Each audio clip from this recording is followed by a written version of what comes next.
آیا، کہنے لگا محمد، آپ نے کہا جی، کوئی کتنی ہی بدتمیزی سے آپ کو بلاتا تھا، آپ کے ماتھے پہ بل نہیں آتا تھا، جی۔ کہنے لگا تیری 3 باتیں بڑی عجیب ہیں۔ آپ نے کہا کیا؟ کہ تو کہتا ہے ہم اپنا دین چھوڑ کے تیرا دین قبول کریں گے، کیوں؟ اور تو کہتا ہے یہ تیرے ساتھی روم اور فارس، پرشین امپائر، رومن امپائر فتح کر لیں گے، انہوں نے تو روٹی کوئی نہیں، کپڑے کوئی نہیں، اور تو کہتا ہے مر کے مٹی ہو جائیں گے، پھر زندہ ہوں گے، کوئی ہمارا باپ دادا آیا؟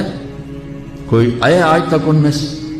تو آپ نے بہت مسکرا کے فرمایا لعل الحیات تطول بک، مجھے لگتا ہے تیری زندگی لمبی ہوگی اور تو دیکھے گا سارا عرب میرا کلمہ پڑھے گا، اور تو یوں بھی دیکھے گا کہ پرشین رومن امپائر ٹوٹ کے میرے شہر میں آئے گی، اور باقی رہ گئی تیسری بات مر کے اٹھنے کی، تو میں تیرا ایسے ہاتھ پکڑوں گا اور تجھے یاد دلاؤں گا تیسری ہو گئی کہ نہیں ہو گئی۔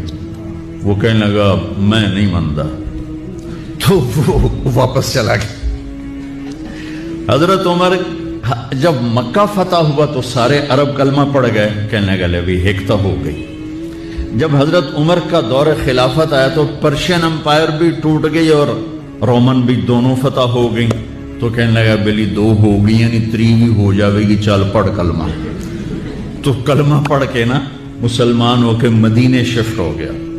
عمر رضی اللہ تعالیٰ عنہ اس کو بہت پروٹوکول دیتے تھے، جب وہ آتا اس کے لیے کھڑے ہو جاتے تھے، مسجد میں کبھی آمنا سامنا ہو جاتا تھا تو لوگ حیران ہوتے تھے بھی اے ماڑا جا بندہ ہے تو اس کے لیے اتنا پروٹوکول کیوں ہے؟ تو حضرت عمر نے ایک دفعہ نا ان کے چہروں پہ سوال پڑھ کے فرمایا تم سوچتے ہو گے کہ میں اس دیہاتی کا اکرام کیوں کرتا ہوں؟ کہ میں اس محفل میں تھا جس میں یہ آیا تھا اور اس نے یہ بات کی تھی، تو اس وقت میرے نبی نے اسے فرمایا تھا کہ قیامت کے دن تیرا ہاتھ پکڑ کے تجھے یاد دلاؤں گا کہ تیسری بات ہوئی کہ نہیں ہوئی، اور قیامت کے دن جس کا ہاتھ میرے نبی نے پکڑا جنت میں پہنچانے سے پہلے نہیں چھوڑیں گے۔ لہذا پکا جنت ہی آدمی، میں اس لیے اس کو عزت دیتا ہوں، پروٹوکول دیتا ہوں۔